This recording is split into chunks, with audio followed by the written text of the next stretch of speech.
A ver, ¿les sale que estoy grabando? ¿Ustedes? Sí, en la reunión se está grabando. A Perfecto. ¿Y aceptar, ahora? pero te aceptaría, ya acepté. Ajá, Ujú. listo. Ya está. A ver, voy a esperar que Ya pase ese estamos grabando. avión. Un segundito, que yo estoy cerca de la costa, entonces por acá hay muchísimos aviones. Ah, ya, sí. Ujú. Bueno, buenos días Miguel, buenos días Daya, Hola, buenos días, ¿qué ¿qué tal? tal? Bueno, hoy nos encontramos con Miguel Almeidas, actor, escritor, dramaturgo, director teatral. Ha participado en diversos grupos de artes escénicas, tanto dentro como fuera del Perú. Entre algunos de estos encontramos el grupo de Viachcani, el Zigzag, Richama, el Odin Theater, entre otros. Actualmente es director de la Escuela de Teatro Itinerante y director teatral de Teatro Independiente y forma parte importante de los movimientos culturales en Villa El Salvador. Bueno, hola Miguel, ¿qué tal? No sé si Hola, ¿qué quisieras. tal? ¿Cómo están?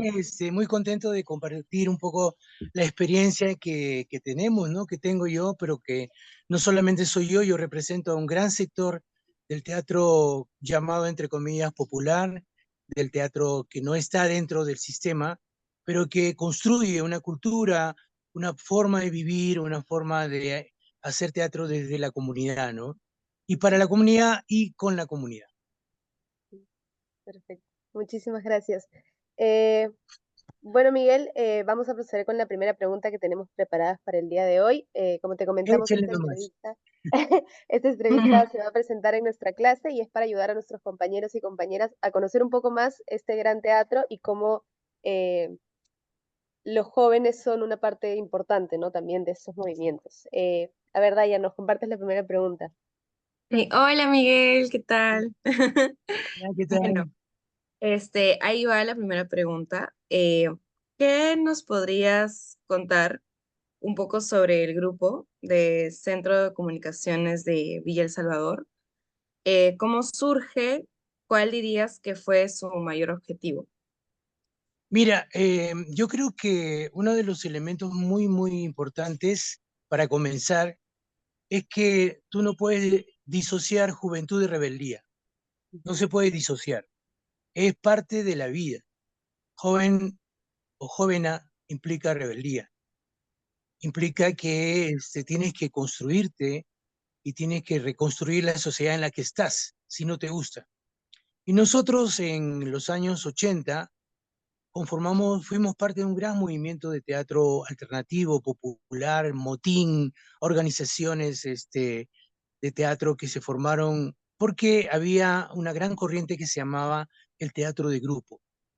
El teatro de grupo surge como una alternativa. Mira, uno de los primeros grupos de teatro o teatro de grupo es el grupo Odin Theater de Dinamarca, que luego va a marcar la historia de América Latina porque va a tener mucha influencia, va a influir mucho en los movimientos teatrales de Colombia, Chile, Argentina, Perú. Ujú. Este, pero Eugenio Barba forma su grupo a partir de los que no habían sido aceptados. Pone un letrero fuera de la escuela de teatro que dice, todos los que no han sido aceptados, llámenme.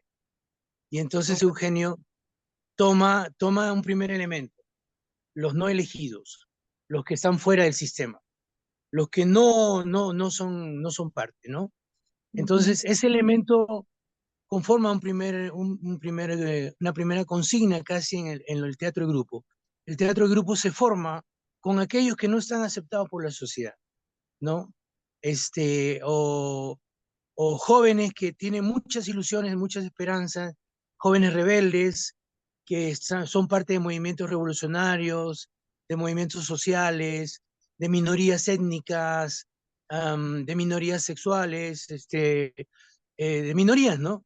Que van Ujú. conformándose, se van juntando de alguna u otra manera, van a trabajar el teatro de grupo, porque es un grupo humano que se junta y que lo que quiere es un objetivo común, ¿no? En el caso de muchos grupos es ponerte en escena, o sea, estar en escena, ser alguien en escena.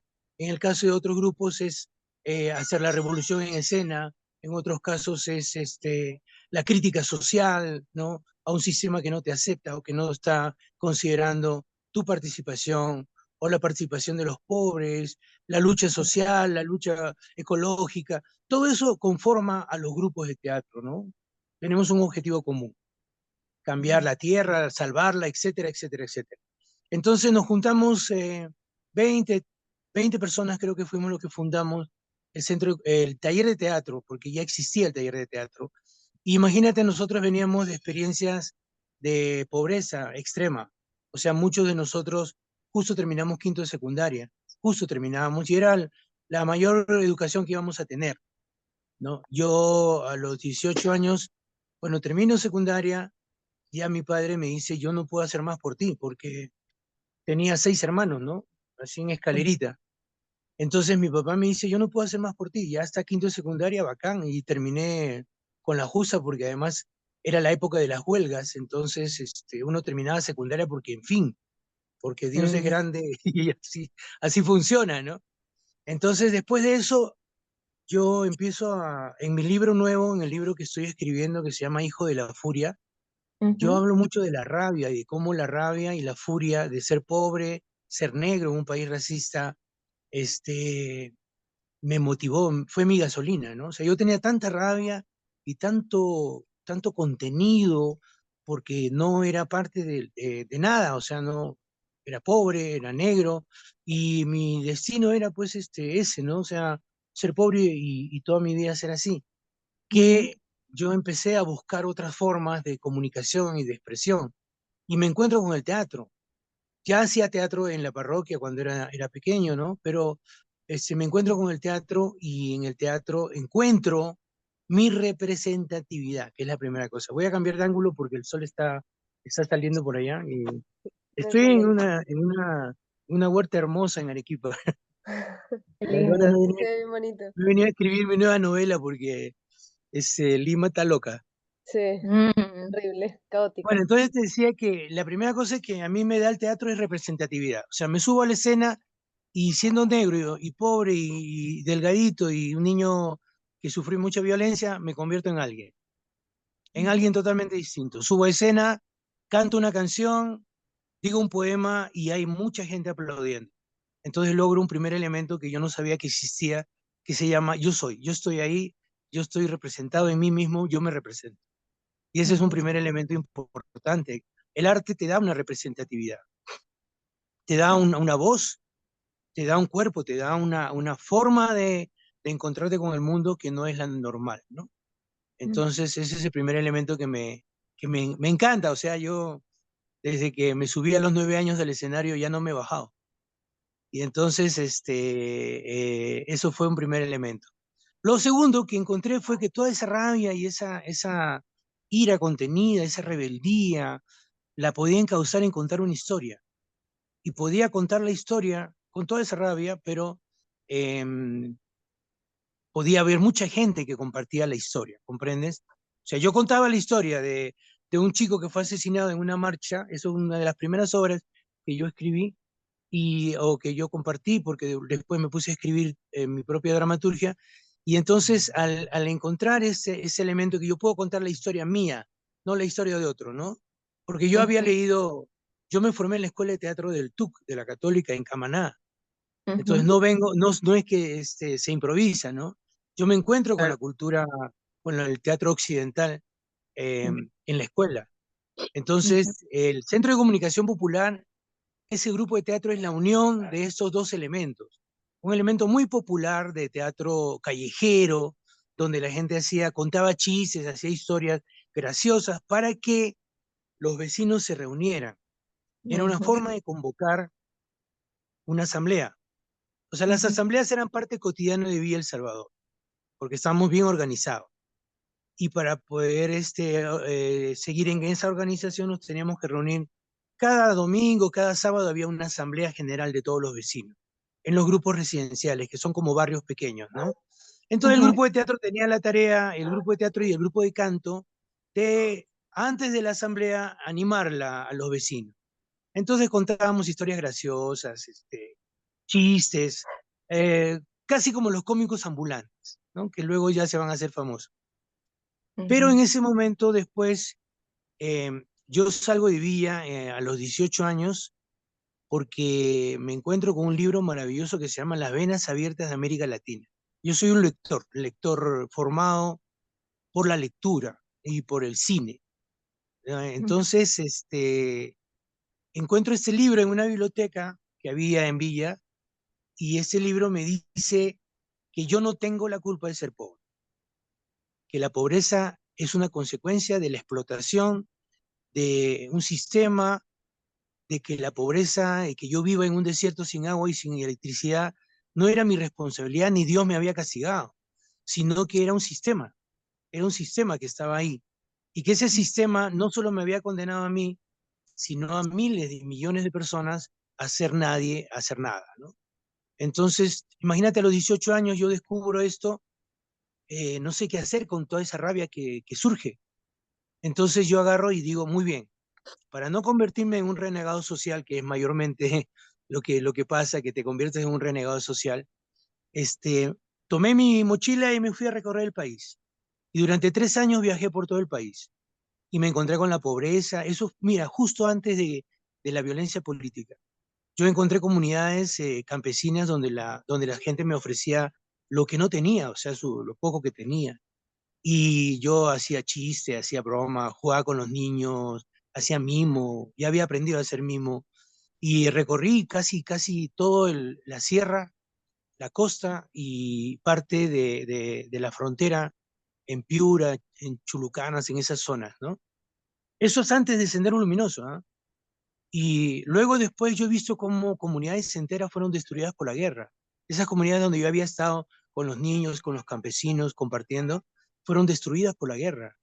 Eh, entonces, fue muy triste darme cuenta de que no solo eran pobres, sino que fueron las víctimas de la guerra, ¿no? Y Ok. entonces, es duro, o sea, 18 años, entre los 18 y los 21, darte cuenta de que tú no estás solo, que la pobreza es extrema en todo el país, que hay campesinos que no tienen agua y que tienen que tomar agua sucia de las acequias, agua contaminada, que no tienen comida, que tienen que comer solo papas y todo eso. Eso hace un montón de años, imagínate. Ahora estoy haciendo el mismo camino en estos momentos de mi vida. Estoy haciendo el mismo camino. Estoy recorriendo las comunidades campesinas de Puno, las comunidades en Arequipa, y encuentro la misma pobreza. No ha cambiado, no ha cambiado. Entonces, imagínate, o sea, a 18, 19, 20 años, tener esa sensación de que algo tengo que hacer. No puede ser que me quede ahí mirando el horizonte, ¿no? Algo tengo que hacer, no puede ser que mis hermanos y mis hermanas estén muriendo de hambre o viviendo en zonas mineras riquísimas y no tengan agua. Entonces, fue el teatro el que me salvó la vida, porque en ese momento, siempre he dicho, a mí el teatro me salvó la vida, porque en ese momento podía haber sido captado por los grupos terroristas y podía haberme ido con ellos, porque eso fue el caldo de cultivo de los grupos terroristas. Gente como yo, que tenía rabia, que tenía pobreza, que no tenía que comer, que no tenía futuro. Yo no tenía ningún futuro, yo me lo he construido a pulso, ¿no? Yo he agarrado y he hecho mi propio camino. Me he salido del sistema para hacer mi propio camino. Entonces, en ese momento, a los 20 años, yo estaba listo para ser captado por cualquiera de esos grupos. Y un día yo salgo a caminar por la ciudad, por Lima. A mí me encanta caminar por Lima, el centro de Lima es maravilloso para mí. Allí crecí vendiendo caramelos, entonces es mi recuerdo de la mejor época más maravillosa de mi infancia. Y siempre camino por el centro cuando me siento un poco perdido, ¿no? Y me encuentro con un letrero que dice Escuela de Teatro de la Católica. Teatro de la Católica, examen de admisión. Y un amigo mío que iba conmigo me dice, oye, negro, tú que te gusta contar chistes y haces cosas graciosas, ¿por qué no postulas? Y yo dije, bueno, que no tengo nada que perder, pues, o sea, lo peor que te pueden decir en la vida es no. Así que agarré y dije, me lancé, pues, ¿no? Postulé a la escuela, ingresé, éramos 15 o 16 que ingresamos, y bueno, la primera cosa es que me encuentro en la escuela y soy el único negro que había en la escuela, ¿no? Y todos los demás, bueno, tenían dinero, eran gente que venía de clase social alta, y yo y Jorge Rodríguez, que luego va a fundar la Gran Marcha de Comas, la Gran Marcha de los Muñecones, éramos los únicos pobres del barrio. Así que éramos del cono norte y del cono sur, así que nosotros hicimos mancha, nos juntamos y compartimos todo, pues compartíamos los libros, compartíamos todo. Y era una época maravillosa, mis profesores, Lucho Peirano, Alberto Isola, lo vi dirigir, no me enseñó él directamente, pero yo me escapaba de las clases aburridas y me iba al teatrín, había un teatrín ahí, y atrás del teatrín había una especie de donde podías echar ahí a descansar, ¿no? Y yo veía cómo dirigía Alberto, yo vi cómo dirigió La boda de Bertolt Brecht, y ahí yo me aprendía mirando, ¿no? Aprendía mirando. Roberto Ángeles fue mi profesor de actuación, Mónica Domínguez fue mi profesora de canto, Aguinaga era mi profesor de cuerpo y voz, de expresión corporal, Eugenia Ende, que era una alemana muy estricta, me curó de la escoliosis, ¿no? Porque agarró un palo de escoba y me lo cruzó en la espalda y me dijo, Almeida, usted todas sus clases la va a hacer así. Y me acostumbré a estar recto, a estar derecho, ¿no? Y ahí me di cuenta de dos elementos. Tenía un cuerpo que tenía que educar y tenía una voz que tenía que educar. Y luego después me di cuenta que tenía un cerebro que tenía que educar, porque lo mío era muy espontáneo, muy esporádico, muy empírico. Y entonces me encontré ahí, en mi nuevo libro hay un poema bien bonito que habla de eso. Me encontré con Stanislavski, con Artaud, con Brecht, me encontré con Eugenio Barba, me encontré con la teoría. Y la teoría me hizo, yo de verdad, yo no exagero si no digo que me leí casi toda la biblioteca del TUC, porque yo tenía que viajar 2 horas de ida hasta Villa El Salvador y 2 horas de regreso. Entonces yo me acostumbré a leer en los buses. Entonces yo me podía leer, un actor se prepara en ida y vuelta, en un día. Y luego al día siguiente me leía construcción de personaje en ida y vuelta, ¿no es cierto? Es que cuando no has tenido nada, lo poco que recibes, lo valoras de una manera feroz, feroz, ¿no? Em, ya luego tú decides, ¿no? Porque yo decidí luego no tener nada, porque en el sentido de lo económico, porque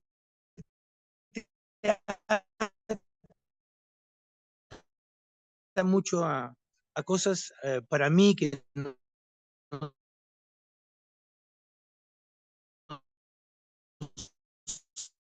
son entonces, pero eso y hago todo el proceso. Yo estudié a hacer performer y que va a ser unipersonal.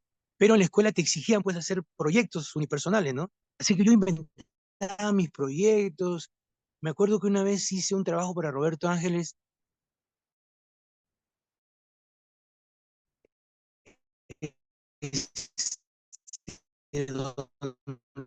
de, con luces, proyectaba estaba su historia que fuera ahorcado, ¿no? Es una Miguel, historia que yo había escrito la primera vez que escribí. Dime. Miguel, perdóname, esta última parte se ha cortado un poco, entonces nos hemos perdido una parte de lo que nos estabas contando. ¿Crees que puedas regresar un poquito ahora que te escuchamos mejor?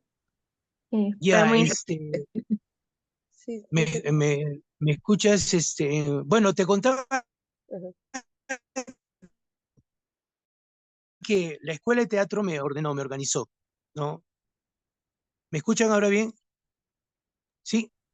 Ya, te contaba que toda esta gente que yo conocí, a mis profesores de la Católica, Silvio Ferrari, Lucho Peirano, Roberto Ángeles, Mónica Domínguez, todos ellos, lo que hicieron fue ayudarme a organizarme en el teatro, ¿no? Entonces yo estaba siempre muy, muy interesado en los proyectos, me fui a ver teatro, descubrí que había un cine en el Ministerio de Educación, ahí en el Parque Universitario, atrás había un cine que pasaba una película diaria, y el señor que programaba era un señor bien culto. Entonces había Bertolucci, había todas las películas de Woody Allen, había películas de Chaplin, había ciclos de cine, un cine que no veías en Lima, pues, ¿no? Entonces yo vi ahí Scorsese, vi las primeras películas de Brando, todo eso me alimentó un montón. Yo soy un hombre que ha sido alimentado por el arte, y luego había toda una corriente de pintura, em, y yo empecé a conocer a los pintores, y Y entonces eso me abre toda una perspectiva, porque el arte es integral. El teatro no solamente el teatro, sino toda esa integralidad que implica el color, la forma, el sonido, las fiestas tradicionales. Yo iba a las fiestas tradicionales, y uno se convierte en una esponja que va capturando todos estos elementos que luego se van a manifestar cuando te vuelves creador, pues, ¿no? Porque para mí siempre hay dos condiciones, el que repite y el que crea, ¿no?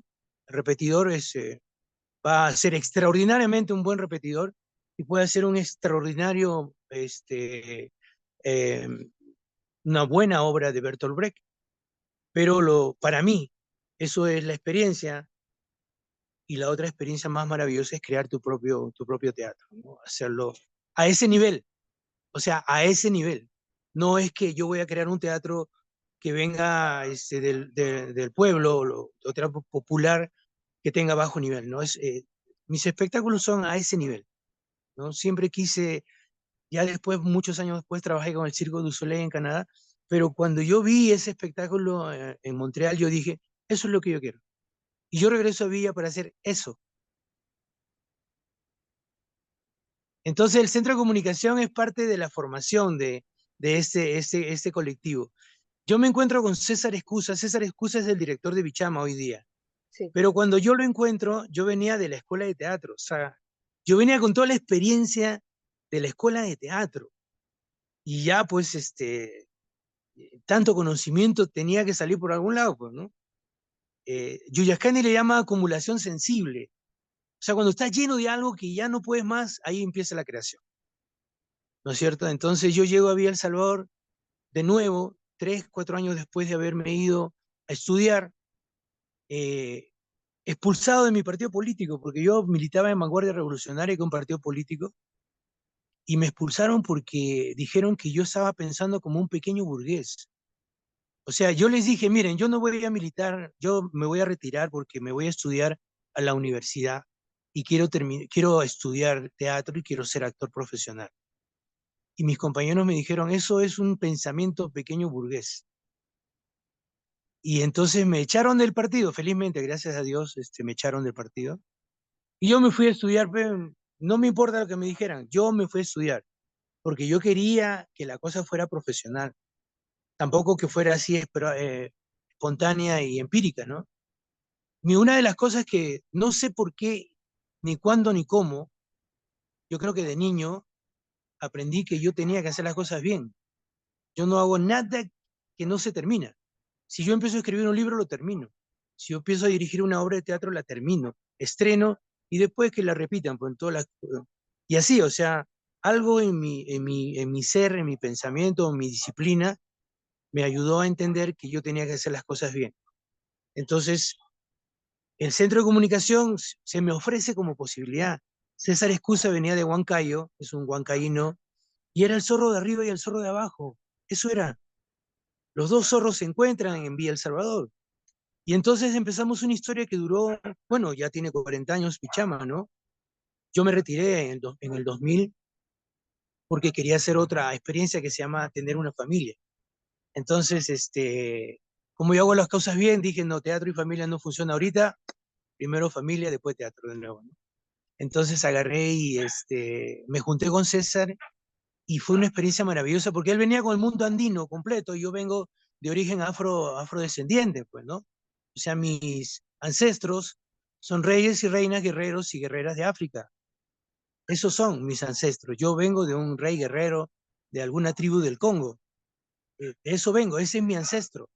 Entonces, esa energía, más la energía del Ande, poderosa del Ande de César, se juntan y fundamos el Centro de Comunicación Popular. Y arrancamos haciendo un teatro de calidad A1.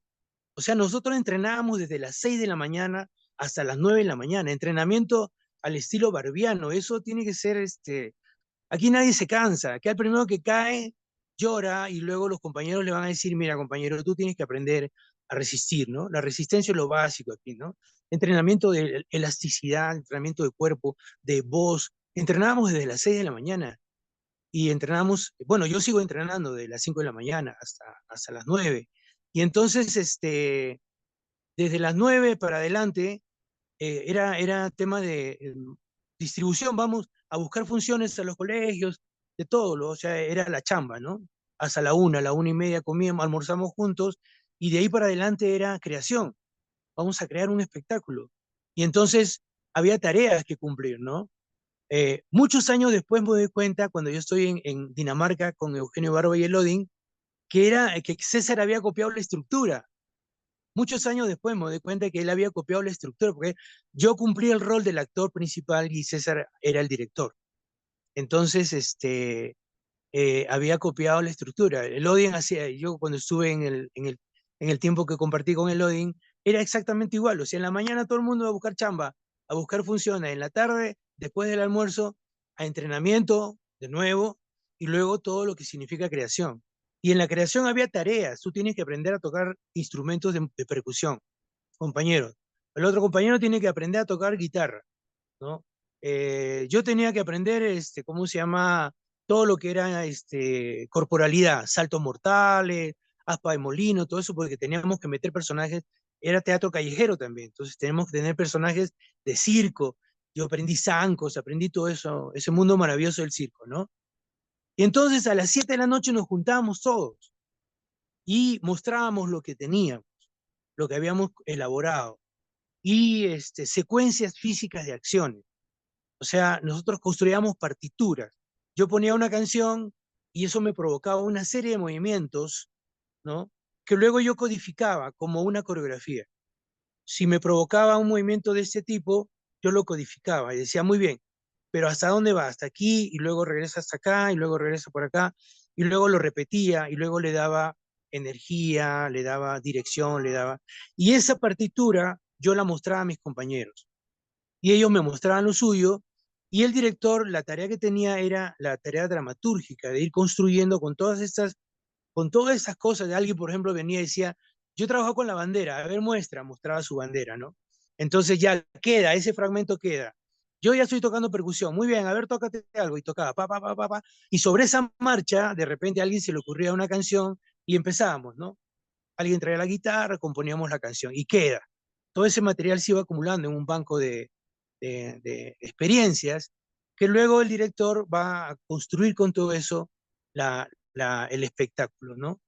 Pero lo fundamental era que tenía que haber principios, y en los principios está la presencia escénica, el desequilibrio, la energía en movimiento, y eso era lo que nos unificaba a todos.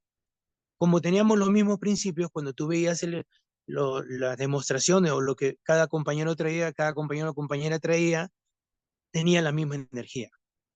O sea, todos hablábamos el mismo idioma.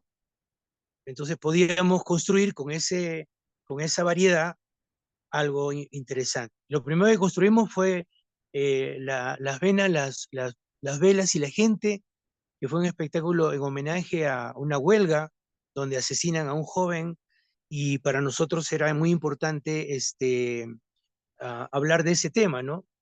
Y entonces, luego hicimos Diálogo entre Zorros, que es una obra icónica en el teatro, porque era la primera vez que los pobres se subían al escenario para contar su propia historia. Básicamente era la clase media que contaba la historia de los campesinos y de los pobres. Se ponían ponchos, chullos, aprendían un poco de quechua y contaban la historia de los campesinos. O se ponían un mameluco y contaban la historia de los obreros, y así. Pero esa fue la primera vez que el grupo que venía del barrio, formado por gente del barrio, de manera profesional, se sube al escenario a contar su propia historia. Diálogo entre Zorros cuenta la historia del nacimiento de Villa El Salvador y de cómo se llama todo lo que significa los primeros años de la fundación de Villa El Salvador, que era un arenal inmenso que es tomado por unos invasores, y que luego es trasladado todo a la parte de Lurín, donde ahora existe el barrio, y ahí se constituye esta comunidad, ¿no? Luego entra el conflicto armado. Ya con el conflicto armado, nosotros nos convertimos en víctimas. O sea, una de las cosas que yo creo que todo el mundo debe saber, que ese conflicto armado colocó al mundo popular en el medio. Eran los soldados que disparaban, los terroristas que disparaban, y los que ponían los muertos eran la gente del medio. la gente popular que hacía teatro. O sea, hay grupos completos que fueron desaparecidos, asesinados, ¿no? En Ayacucho mataron a todos los compañeros de un grupo muy importante, ¿no? Este, nosotros organizamos el 87, se organiza un gran festival de teatro en Andahuaylas, en medio del conflicto armado, porque la gente de teatro queríamos decir lo que pensábamos. Nosotros nunca nos hemos quedado callados, ¿no? Y creo que es la labor del artista. El artista no se puede quedar callado, ¿no?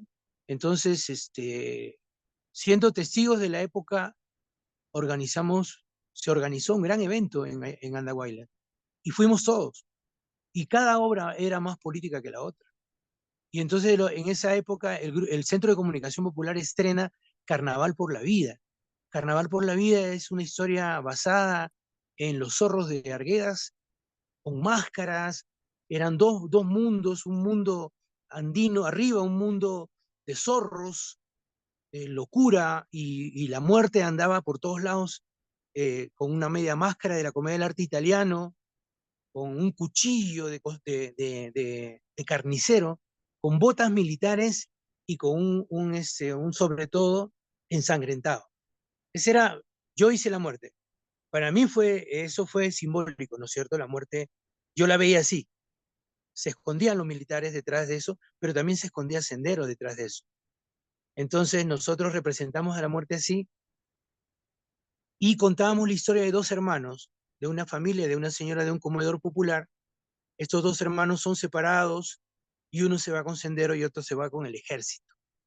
Y se van a encontrar en una batalla en la masacre de los penales en el Frontón, ¿no? Alan García ordena una masacre, matan a la mayoría de los terroristas que estaban presos en el Frontón, y estos dos hermanos se encuentran, uno como militar y el otro como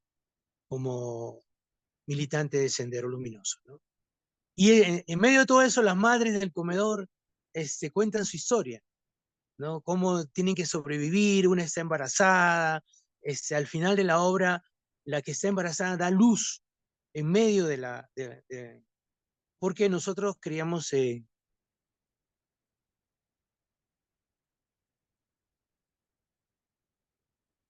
muchos recuerdos.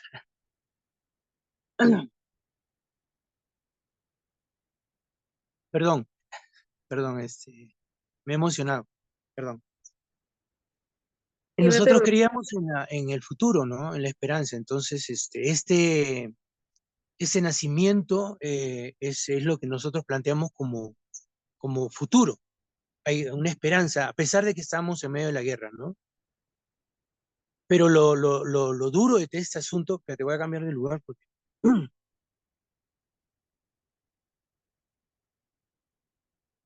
¿Y me escuchan?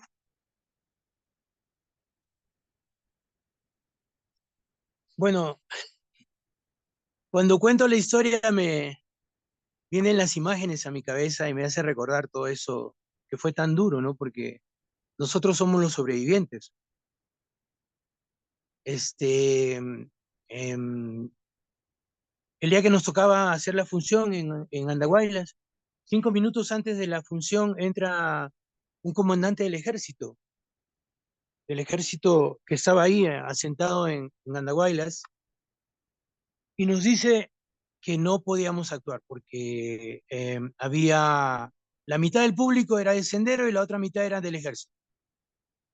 Y que había gente que se podía molestar y arrancaba, alguien disparaba, sacaba un arma y disparaba, eso se convertía en una batalla campal, en una masacre. Entonces casi nos ordenaron que no actuáramos. Y yo recuerdo eso porque estaba Teresa Rally, estábamos varios Lluviascanes, estábamos nosotros, los de Villa, y de pronto alguien dijo, es una cuestión de dignidad. Y yo era el primero que salía. Yo salía de una bolsa y decía un texto que decía, me quieren asesinar. La muerte diciendo, me quieren asesinar. Imagínate esa imagen tan poderosa, ¿no? Era la primera imagen del espectáculo. Entonces yo dije, bueno, yo dije, si van a matar a alguien, van a disparar al primero que aparezca.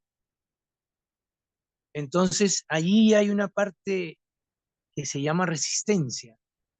Yo me resistía a que eso, a que nos quitaran la posibilidad de manifestarnos, que nos cortaran la dignidad de artista, que era el ejército que nos prohibía que subiéramos al escenario, y subimos al escenario. Y yo esperé ese balazo toda la obra. Y no solo para mí, sino para los compañeros, porque a veces yo salía de escena, a mis compañeros se quedaban en escena, ¿no? Y esperamos eso toda la obra. Y cuando terminó la función, salimos abrazados de todos los grupos de teatro que habían, porque veían el teatro de Ayacucho, de Huancavelica, de Puno, de Cusco, de Tacna, habían venido todos a ese encuentro. Antropólogos, artistas, fotógrafos, era una cosa impresionante porque queríamos decirle a todos que estábamos cansados de la guerra, que nosotros estábamos poniendo los muertos en esa guerra y que no era justo, ¿no? Que se mataran entre ellos, pues, ¿no? Pero no a los campesinos de las comunidades, no a los vecinos. 3 años después van a asesinar a Marilena Moyano, que era compañera nuestra, que estuvo en la creación de ese espectáculo, porque cuando creamos el espectáculo se lo mostrábamos a la señora, y Marilena era una de las dirigentes, ¿no? Entonces las señoras intervenían, porque esa es otra cosa. El teatro que se crea en el barrio se consulta también, pues, ¿no? Tú haces una función para las señoras y la señora me dice, no, pues así no se cocina, así no se mueve la olla, ¿no? Y le enseña a la actriz cómo debe hacerlo, o ¿cómo se llama? No sé, pues un policía ve la obra y ve a un policía que está actuando y dice, oh, ese policía no, así no se visten, pues, ¿no? Entonces, hay una intervención también en la creación. Es importante que la propia gente que está representada se vea, ¿no? Se sienta representada. Entonces, ya el 89 yo parto a Canadá, a Montreal, porque elijo irme y el grupo de teatro se disuelve en 91, 92. Después del asesinato de Marielena, el grupo se disuelve. Porque nosotros estábamos trabajando mucho con Marielena y con la gente de las comunidades de mujeres, de la Federación de Mujeres de Villa. Éramos el grupo de teatro de la Federación, parecíamos el grupo de teatro de la Federación, porque siempre nos llevaban para todos lados, nos consultaban, teníamos que hacer. Yo cantaba mucho en esa época valses y boleros. Entonces, cada vez que había un evento me llamaban para cantar, pues, ¿no? Y tengo algunas fotos bien interesantes porque a Marilena le encantaba cantar, cantaba muy mal, pero todos la aplaudíamos. Y cada vez que había una marcha, una movilización de las mujeres, llegaban todos a un local que se llama la Federación de Mujeres. Y entonces yo escuchaba que Marilena gritaba, Miguel, eso era el indicador que tenía que sacar la guitarra, ¿no? Y venía el grupo de teatro a tocar, a cantar, y fue una época muy, muy bella de revolución. Nosotros estábamos haciendo la revolución. Y entonces, con María Elena, con todos. Y cuando ella la asesinan, estaba con nosotros. Y ella se va bueno, sí creo que es una historia conocida. Ella se va a una apoyada que la invitan y yo me quedo cocinando con todos los compañeros para celebrar el cumpleaños de uno de sus hijos. Y bueno, la asesinan, ¿no? La mata Sendero, la hace explotar, su cuerpo miles de pedazos. Para mí fue muy especial porque es la imagen o sea, yo tenía mucho miedo en esa época, ya había perdido la rabia y la rabia se me había ido, tenía miedo, el miedo me había conquistado. Y cuando vi el cadáver de Marilena despedazado, la rabia volvió, pero volvió con una furia tremenda, ¿no? Porque era mi compañera, mi amiga, y verla asesinada de esa manera implicó casi un juramento de compromiso para toda mi vida, ¿no? Entonces, partimos al exilio, me fui al exilio, porque tuvimos que irnos, o sea, el grupo de teatro estaba amenazado, los dirigentes estaban amenazados, Villa El Salvador era el último bastión donde Sendero no podía entrar porque estábamos organizados, todavía una resistencia, y Sendero quería Villa El Salvador porque era la única manera de cercar la ciudad. O sea, cerrar Lima, si tú cierras Villa El Salvador, no hay manera de entrar a los alimentos, ni la gasolina, ni nada, ¿no?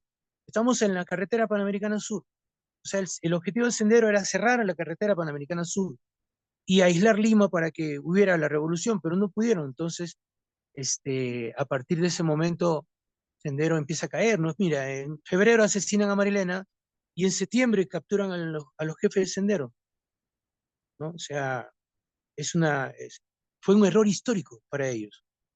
Entonces, yo parto a Montreal y bueno, ya esa es otra historia, ¿no?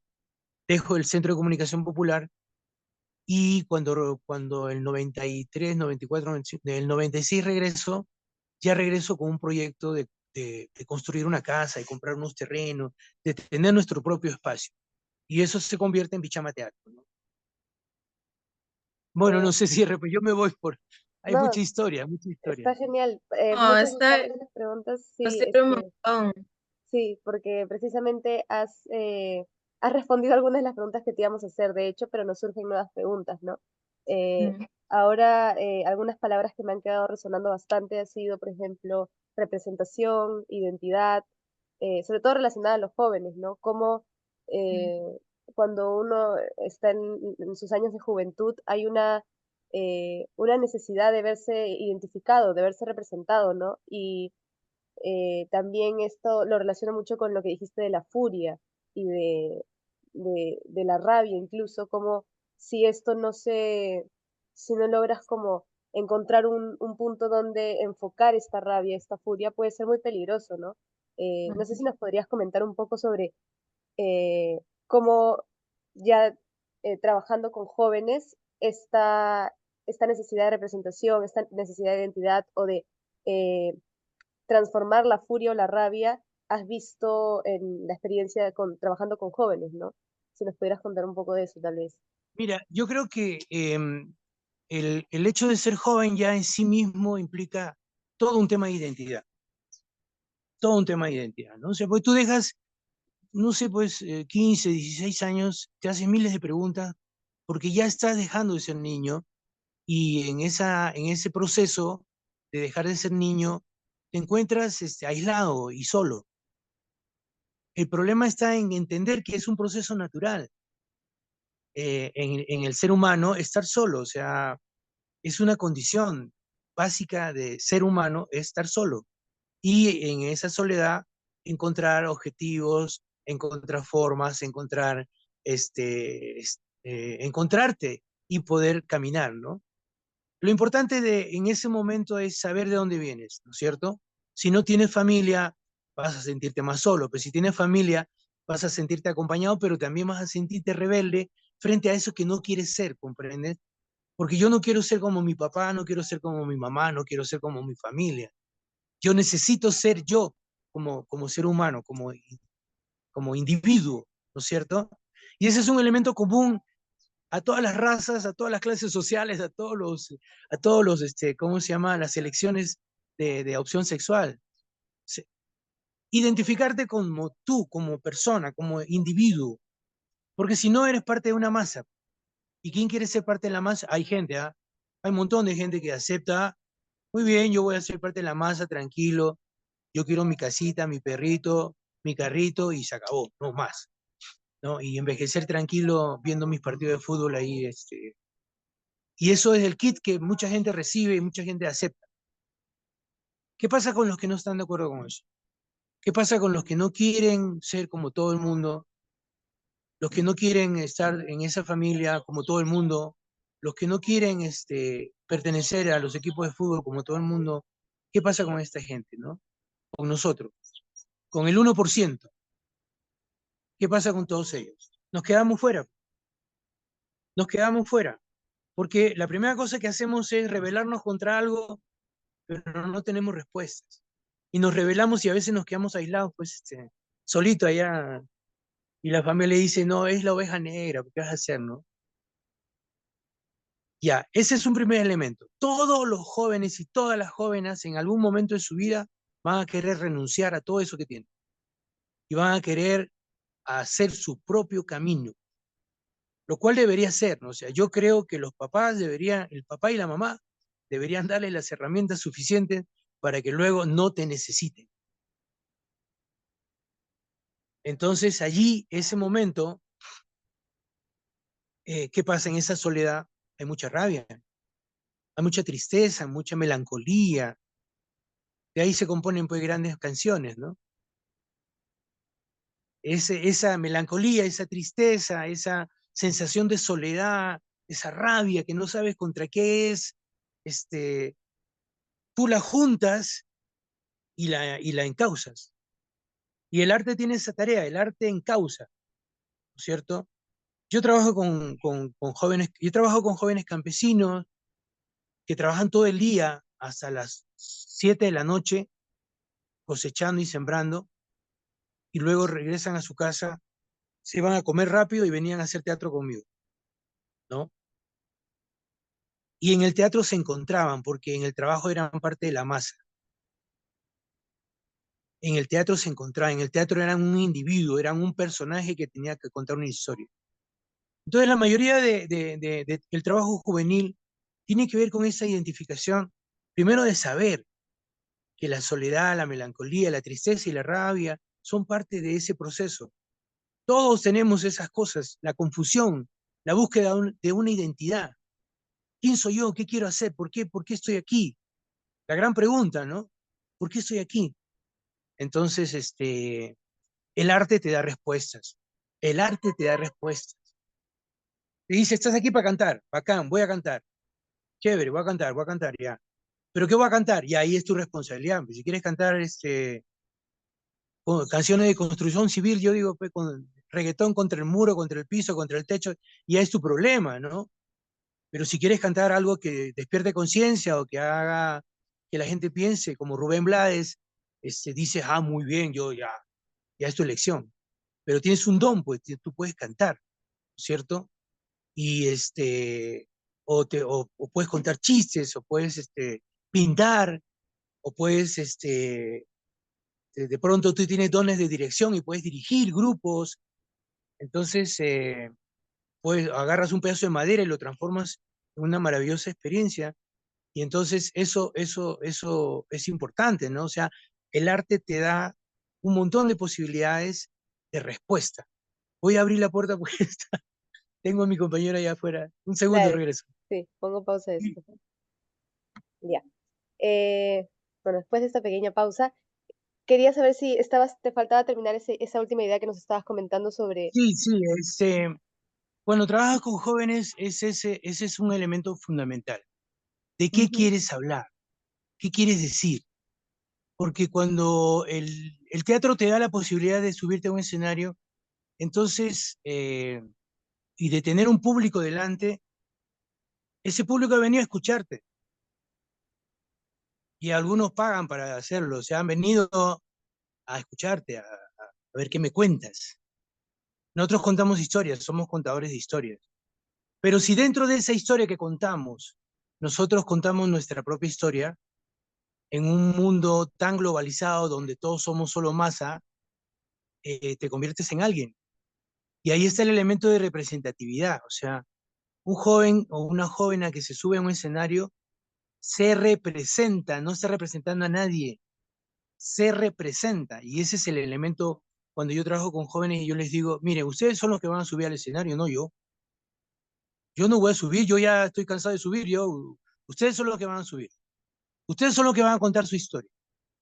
Ahora, hay un señor que se llama Aristóteles que decía que la historia tiene un comienzo, presenta a los personajes, un desarrollo, un conflicto y una resolución de conflicto. Ya, eso es. Si quieres pagar por eso 500 soles para los cursos que ahora dan en internet, yo te lo doy gratis por 5 soles. Eso es, y eso es la historia de la humanidad. Shakespeare, Molière, todos los grandes escritores, todas las películas, todos los boleros, todo está basado en esos principios básicos. Entonces, ese es otro elemento. Simplificar el conocimiento. No hacerlo simple, sino simplificarlo para que hay gente que nunca ha ido a la escuela, tenga que entenderlo. Jóvenes campesinos que no han ido a la escuela, ¿cómo le explicas qué cosa es un conflicto, qué cosa es una como el proceso de la dramaturgia, ¿no? Entonces, simplificarlo, buscar las formas de comunicación que ellos tienen, ¿no? Que los jóvenes tienen, porque ustedes tienen otro idioma, y ahora más todavía con el tema del Internet, ¿no? Entonces, si tú quieres trabajar con jóvenes, tienes que hablar su idioma, pues no puedes hablar chino y los otros japonés, y no funciona, ¿no? Entonces, y ese es el otro elemento.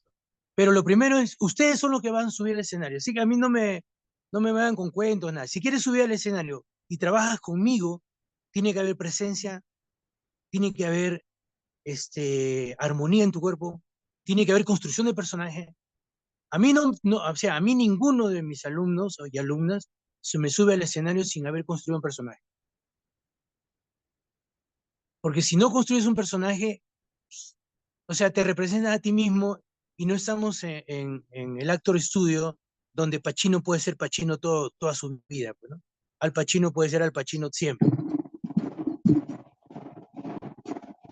Comenzar los cohetes.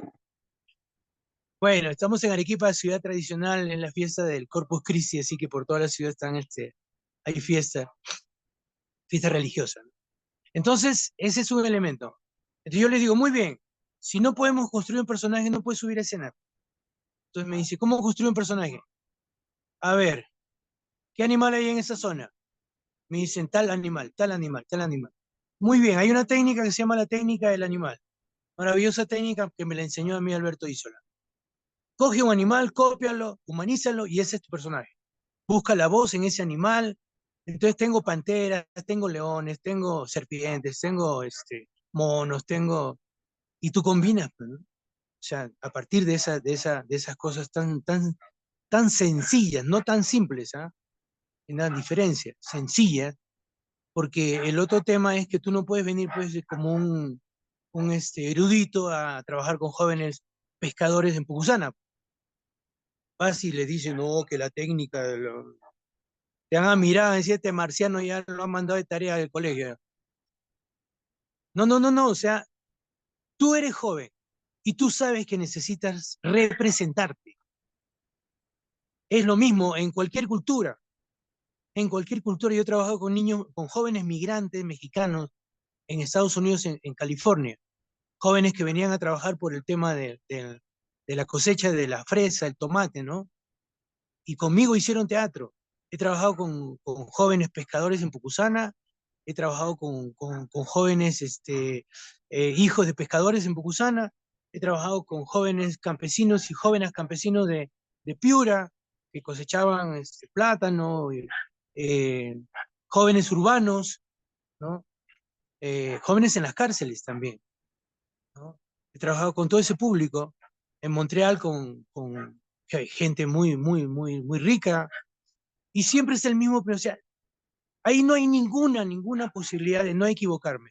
Todos quieren representarse, todos. Porque si no eres nadie, pues no estás. ¿Qué necesidad tenemos de ser reconocido? El ser humano necesita ser reconocido por el otro.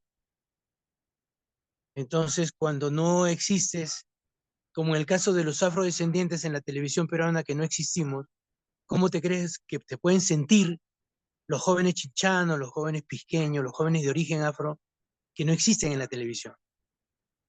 Eso es ¿entiendes el concepto? Yo me represento. Y si yo estoy en escena, en el caso mío personal, tiene que ser con calidad, con una buena historia y con un buen personaje y con buen vestuario y bien trabajado y mucho entrenamiento, ¿no? Porque además te saca de la realidad cotidiana de la pobreza. Ese es otro elemento importante. Tú cuando haces arte sales, te olvidas de que eres pobre, sales, te olvidas de que tienes problemas, te olvidas de que estás deprimido, te olvidas, sales a un mundo totalmente distinto, un mundo mágico, maravilloso que es el mundo del arte. O sea, pregúntale a un pintor, eh, a un artesano en Ayacucho, o en Huancavelica, o en Cusco, cuando vayas, pregúntale cómo se siente cuando está creando. Se siente un creador, y un creador, una creadora, es un estado superior del ser humano. No todo el mundo es creador, no todo el mundo es creadora. Por eso escribir un libro para mí es un acto maravilloso de libertad. Y yo creo que todo el mundo debería escribir un libro, todos, ¿ah? Todos. Entonces, ese es el trabajo fundamentalmente con jóvenes. ¿Tú quieres contar una historia? Bacán, la contamos. ¿Qué quieres contar? Ya, desde tu perspectiva, tu experiencia personal, tu cultura, tu identidad. Bacán, tomamos todos esos elementos. Ya, pero ahora, ¿cómo la contamos? Técnica. Técnica, técnica, técnica, técnica. Para eso estudiamos. Tú eliges, ¿no? Tú dices, muy bien, estos muchachos necesitan Stanislavski porque son muy pensativos y muy, muy filósofos y ya, Stanislavski, pues vamos a hacer algo stanislavskiano, ¿no? No, no, esta gente anda muy ensimismada, ¿no? Ya, Parva, vamos a hacerlo saltar, Grotowski, vamos a hacerlo saltar, correr, moverse, trabajar ejercicios, tirarse al suelo, llorar, ya, vamos, ¿no? Es esta la tarea del que va a dirigir, del que va a conducir el proceso. Y ahí hay una cosa que yo sí quiero decirles de todo corazón. El proceso es lo importante, el proceso. Porque un joven que nunca ha hecho teatro va a sufrir una transformación en su vida, en su vida. O sea, el primer día que se suba al escenario, ese es el resultado. Pero el proceso de haberse enfrentado consigo mismo para poder subirse, para poder hablar, para poder corregir una serie de limitaciones que tiene, miedo escénico, no puede hablar bien, no puede aprender, no sabe qué hacer cuando se sube, construir secuencias, todo eso, todo ese proceso transforma al ser humano. ¿O no lo han transformado ustedes cuando han estudiado teatro? Acuérdense de ustedes hace 5 años. Hagan memoria, pónganse en esa memoria de hace 5 años. ¿Quiénes eran ustedes hace 5 años? Y el proceso que acaban de vivir, que están viviendo en la formación, es lo que los ha transformado. Lo que va a salir cuando ustedes terminen la carrera es un resultado, es un primer resultado. Porque luego viene la experiencia de la vida, ¿no? Y en la experiencia de la vida uno tiene por lo menos unos 12 resultados. Yo he tenido como 12, 15 resultados más o menos. Entonces, eso es importante, respetar los procesos, ¿no? Los jóvenes y las jóvenes a veces no tienen tiempo, a veces están muy deprimidos, a veces hay fiestas tradicionales, a veces se pelean con su viejo. Entonces, todo eso es parte del proceso, es parte. Y ahí todo eso también entra dentro de la construcción de la creación. Y luego después de eso tú no puedes, yo creo que un entrenador de fútbol tiene que haber sido un gran jugador. Porque tú no puedes enseñar lo que tú no sabes. No puedes, por más que hayas leído, tú no puedes enseñar lo que no has vivido. Entonces, esa es tu experiencia también, ¿no es cierto? Trata de haber empatía con los jóvenes y las jóvenes, empatía, de saber cómo se sienten. A veces te conviertes en el psicólogo, terapeuta. No solo eres director de teatro, sino terapeuta, psicólogo, saber escuchar, ¿no? Saber respetar también que alguien te dice, mira, yo no puedo, no puedo. Entonces le dice, muy bien, ya podrás la próxima vez, pues, ¿no? Próximo año, en otro momento, ¿no? Ahora no, está bien, ¿no? Entonces eso también, hay una capacidad de empatía que tienes que tener con los jóvenes y las jóvenes para poder trabajar con ellos, ¿no? Y luego también saber que esa misma exigencia que tú tienes contigo mismo, que se llama disciplina, le puedes aplicar a ellos si ellos te ven haciéndolo. Yo cuando trabajo con jóvenes y jóvenes, yo los llevo a ver mis espectáculos. Es la primera cosa que hago. Yo los llevo, les digo, miren, vamos a chambear juntos, chévere, bacán. Yo quiero que vean esta obra, los llevo para que vean el espectáculo. Entonces, cuando termina la función, yo les digo, esto es el cero. Y aquí arrancamos. Y se asombran, pues, ¿cómo voy a hacer eso, profesor? ¿Cómo yo no soy capaz? Ya, me hablamos en un año, ya. o en 6 meses, o en 3 meses, ¿no? Porque yo te voy a llevar a eso, yo te voy a llevar a eso, y más todavía. Pero exijo un compromiso también, exijo un compromiso de parte de ellos, ¿no? Y siempre hay un compromiso muy fuerte, porque a veces yo estoy en comunidades donde nunca ha llegado el teatro, la primera vez que ven una obra de teatro. Y luego después de la función tengo 10 jóvenes, yo quiero hacer eso, yo quiero hacer, muy bien, ya, organicémonos. La escuela itinerante de teatro que he fundado, por eso se llama escuela itinerante, funciona en un barco, funciona en medio de la selva, funciona en una comunidad campesina, funciona, porque son 3 elementos básicos. La escuela itinerante tiene un primer elemento que es yo voy a hacer trueque. O sea, yo voy a una comunidad y la comunidad me tiene que enseñar a vivir como ellos viven, porque yo quiero vivir la experiencia de estar en esa comunidad, ¿no es cierto? Uno. Dos, si no tienes dinero, no importa, de alguna manera vamos a encontrar una manera de encontrar financiamiento, el municipio, alguien, ¿no? Por ahí, pero eso no, que eso no sea un impedimento para formarnos. Luego hay un compromiso. O sea, si tú vienes a trabajar en la escuela, tienes que comprometerte. Y eso implica que hay que limpiar, hay que arreglar, o sea, hay otras tareas que tienes que cumplir, ¿no es cierto? A cambio de tu formación, hay otras tareas que tienes que cumplir. Y el último elemento es cuando se estrena el espectáculo y venga toda la comunidad, cobramos, porque la comunidad tiene que aprender que tiene que pagar su arte, ¿no es cierto? Y esa plata viene para tu formación. O sea, me pagan a mí o pagan a la gente que yo he contratado para la escuela para que sepan que la formación también cuesta. Aunque sean 300 soles, pero cuesta, ¿no? Que han pagado por su formación, ¿comprenden? No es que ha venido alguien, ha bajado del cielo y les ha dicho, yo los voy a formar y luego todos van a ir al cielo. No, no, no, no. O sea, y ahí hay ese compromiso y disciplina. Son 2 elementos. Sí, Miguel, disculpa que te corte justo partiendo de lo que nos estás hablando justo en este momento. Queríamos hablar sobre el manejo de los roles de la organización comunitaria y cómo se da la participación activa de los jóvenes.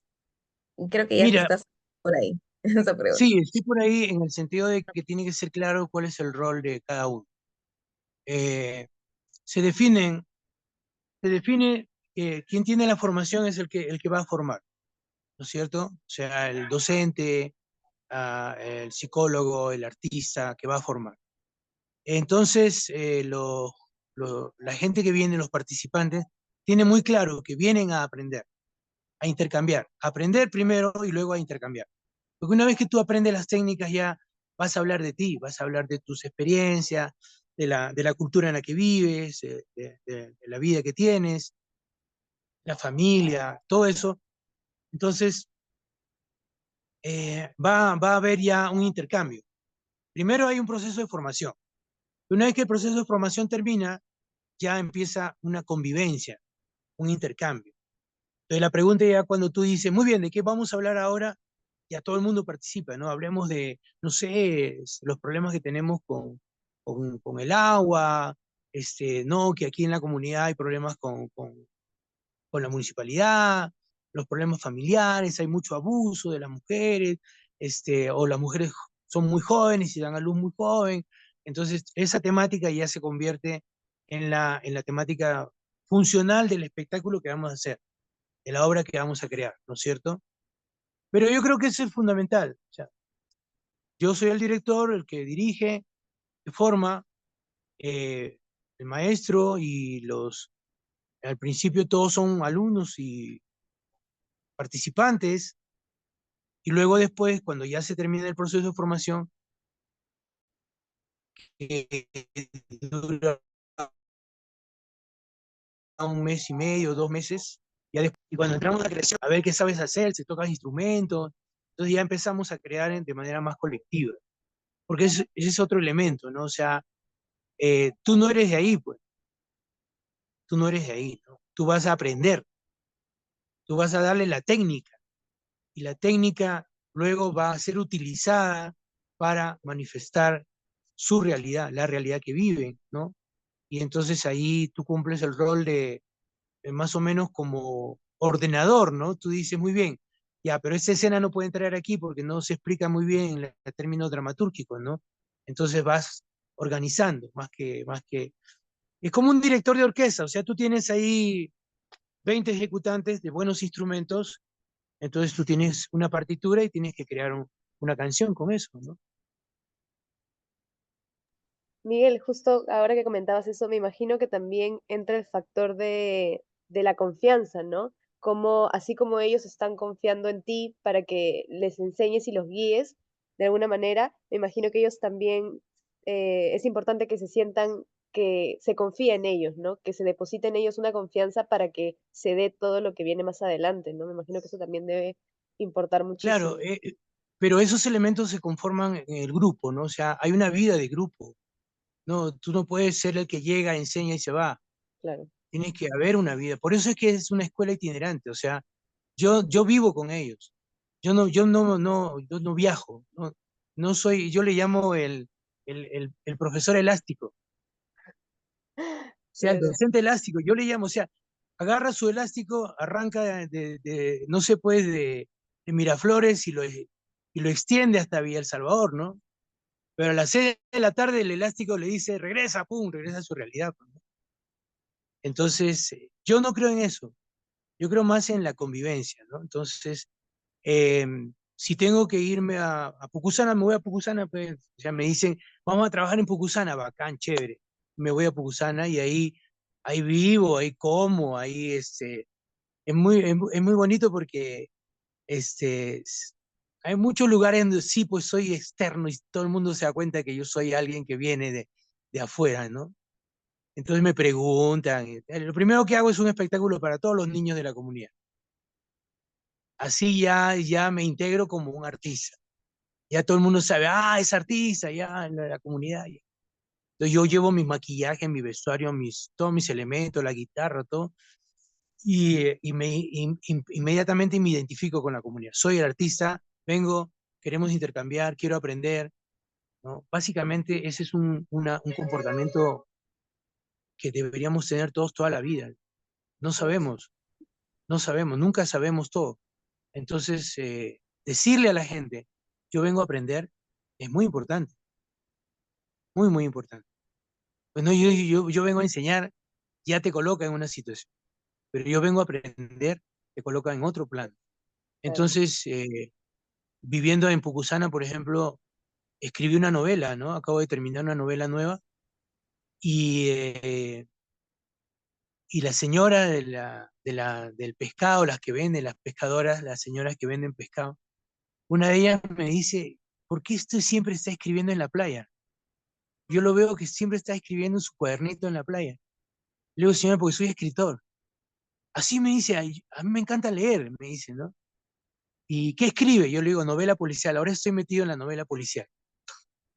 Estoy escribiendo novela policial. Me dijo, ¿y tienes sus novelas? Sí, claro, le digo, ahí tengo unas novelas, ¿no? Me dice, véndame las novelas. Yo le digo, le cambio. Pescado. Entonces mi novela ha sido cambiada por 5 kilos de un pescado bonito de este tamaño, así gigante. Y luego al vecino le digo, de la tienda se entera que yo soy escritor y que tengo novelas policiales, ¿no? Y me dice, véndeme tu novela, te la cambio por 6 cervezas, le digo. Ya, sale. Entonces, la dinámica, por ejemplo, en las comunidades es así, ¿ah? Yo cambio mi novela por comida, las novelas son la moneda de intercambio, ¿no? Eh, y entonces es eso, o sea, es una experiencia de vida. En la escuela itinerante, mira, yo te digo, hace 3 años que la fundé, después de la pandemia la he fundado, porque yo tenía necesidad también de volver a recorrer el país, ¿no? Y la escuela itinerante me ha llevado pues a Piura, a comunidades en Piura, en Chulucanas, he estado en Pucusana, en Arequipa, en Villa El Salvador, volví a hacer un trabajo con jóvenes, pero en este caso fue más de cine, porque me he metido a escribir guiones de cine y no hay nada más maravilloso para los jóvenes y las jóvenes que el cine, que es ahora la forma de comunicación más directa, ¿no? O sea, entonces el teatro se convierte en cine y luego lo distribuyes de otra manera, ¿no? O sea, eso también, ¿no? Eh, sí, justo te quería preguntar como desde este mismo, eh, este intercambio, ¿no? Que se da con los jóvenes y con las comunidades incluso, ¿cuál es como el primer cambio que notas en ellos, ¿no? Cuando muchas veces me imagino te encontrarás con jóvenes o con chicos que tal vez no se encuentran tan cercanos incluso a su propia cultura o al arte, ¿no? ¿Cuál es cómo se da este proceso de acercamiento al arte, de acercamiento a la cultura y cuáles son los cambios, ¿no? Que generan en ellos, en ellas? Claro, el es el de comunicar a la comunidad. Porque a veces es cierto que tú dices que los jóvenes están aislados de los artesanos, de la gente que cuenta historia, los contadores de historia, siempre es como también es generacional, pues, ¿no? O sea, ya los viejos también se arriman y o dicen muy bien, ah, deja, los jóvenes no quieren saber nada de hacer décimas o de zapateo, de cosas así, ¿no? Entonces, tú eres como un transmisor, vas comunicando entre la gente, ¿no? Por ejemplo, si yo tengo que meter si yo me doy cuenta que en la obra de teatro hay que meter una canción, traigo a un compositor del barrio. Pregunto, ¿no? Oye, ¿quién compone canciones en el barrio? Ah, ya, tal señor, voy al hablo, ¿no? Mira, ¿sabes qué? Tengo un grupo de jóvenes y jóvenes que quieren cantar una canción, ¿no? Pero no sabemos cómo componer una canción. Entonces él viene y da una clase maestra. Claro, una clase maestra, ¿no? Y dice, muy bien, ya. Y nos enseña cómo él compone sus canciones. Y entonces, entre todos, asumimos ya bacán. Luego él se va, ha entregado el conocimiento y nosotros lo transformamos. Agarramos esa técnica y la convertimos en música, en canción, ¿no? Igual con las máscaras. En toda comunidad hay un mascarero, hay cantantes, hay artesanos de ropa, de vestuario, hay Entonces lo que tú haces es una especie de ente comunicador, ¿no? Porque estás creando con ellos, pero también tú tienes tu bagaje cultural, tú tienes tu experiencia. Tú sabes que en una obra tiene que haber vestuario, utilería, tiene que haber música, tiene que haber canciones, tiene que haber danzas, ¿no? Pues si tú vas a hacer un Shakespeare aburrido a Piura, a la media hora se levantó toda la comunidad y se fue, ¿no? Pues si quieres hacer un Shakespeare, yo hice un Shakespeare, Romeo y Julieta, en Piura, en un estadio, había, no sé, 2000 personas, ¿no? Lo hicimos con trapecios. Romeo era de una tribu que andaba siempre colgado de trapecios y de telas. Entonces los chicos de Villa El Salvador le dieron un taller a los de Piura de telas aéreas, ¿no? Telas, trapecio y todo eso, ¿no? Y los chicos de Piura le dieron un taller de danza tondero, marinera y todo eso, ¿no? Gracias. Tondero, marinera, festejo, danzas tradicionales, ¿no? Entonces Romeo y Julieta se convirtió en un espectáculo para la comunidad, no como una fiesta tradicional, pues, ¿no? De la Candelaria, tú vas a la Candelaria y todos son profesionales del baile, las máscaras. Entonces, si tú sabes que tienes que incorporar todos esos elementos en tu trabajo, y eso significa mucha apertura del que enseña o del que va a trabajar en la experiencia, pero también significa mucho conocimiento de su propia realidad. Tú no puedes estar aislado, o sea, si vives en Perú, con la maravillosa comida que hay en todo el país, te vas a recorrer todo el país para comer, ¿no es cierto? Y luego ya puedes hablar con autoridad, ¿no? Yo tengo una experiencia que quiero compartir con ustedes porque creo que merece la pena. Nunca le he contado, pero merece la pena. Cuando yo tenía 20 años, 21 años, en esa edad, entre los 20 y los 30, ya la rebeldía me había convertido en un hacedor. Yo hacía de todo. Si había que cantar, yo cantaba. Si había que hacer máscara, yo lo hacía. Si había que hacer, ya, todo. Y yo me metía en las reuniones de los directores de teatro para escuchar. Entonces Eugenio Barba viene con el Odin a Lima y hay un encuentro ahí en Lima y todo eso. Yo me meto. Yo no era director, yo era actor. Me metí y me senté. Y todavía no conocía la escuela. O sea, ya había empezado la escuela por ahí. No, ya había terminado la escuela. Y entonces yo, con esos pocos recursos que tenía, porque la escuela te da recursos, pero no son suficientes para ponerte a discutir con Miguel Rubio, con Eugenio Barba. Yo discutía, yo discutía y planteaba que aquí, que por acá, que por allá, ¿no? Y entonces fuimos a Ayacucho para otro encuentro. Y en Ayacucho igual yo discutía, peleaba, era la parte rebelde del grupo de teatro. Entonces, un día Eugenio me dice, Miguel, ven, me dice, quiero tomar un café contigo. Y yo asombrado, pero digo, pucha, el maestro quiere hablar conmigo. Y me sienta en el café y me dice, me encanta tu rebeldía, me gusta cómo eres así, rebelde, violento, agresivo, tú quieres ganar y planteas todo eso, pero no conoces. Cuando conozcas todas las técnicas de teatro, vas a poder construir tu propia técnica y vas a poder demostrar lo que sabes. Todavía no sabes. Así que empieza el proceso. Y mira, desde ese momento, cuando él me dijo eso, yo me calmé. No me calmé para no dejar de ser rebelde, sino que me metí a la biblioteca, me fui a ver las experiencias, los cuentos, y aprendí un montón. O sea, me, me puse a estudiar a Stanislavski, me tuve que buscar una sombrita porque acá el sol entra por todos lados. Sí, sí, no hay problema. Me puse a estudiar a Grotowski, me leí todos los libros que podía, me puse a hacer experiencias de todo, y no he terminado todavía, ¿no? Esa necesidad ¿cómo se llama?, de aprender, me llevó al Circo del Sol de Canadá, me llevó a Francia a ver a Ariane Nuskin, me llevó a los festivales que fui. Yo a veces no tenía plata, pero me conseguía para viajar, porque yo sabía que yo tenía que aprender. Mi tarea era aprender.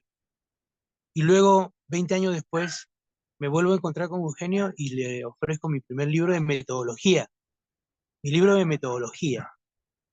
Y él me dice, yo le digo, gracias, le digo, pues si no me hubiera dicho eso, yo todavía estaría reventando cohetes por ahí, correteando como loco y no habría construido mi propia manera de hacer las cosas, ¿no? Que ese es otro consejo que les doy. Construyan su propia manera de hacer las cosas. Sí, wow, o sea, qué loca esa experiencia, realmente, primero cómo significó para ti y la repercusión de eso, ¿no? Hoy en día tenemos esta conversación, probablemente también gracias a esa conversación, ¿no? Sí, gracias a esa conversación, ¿no? Gracias a esa conversación. Qué importante.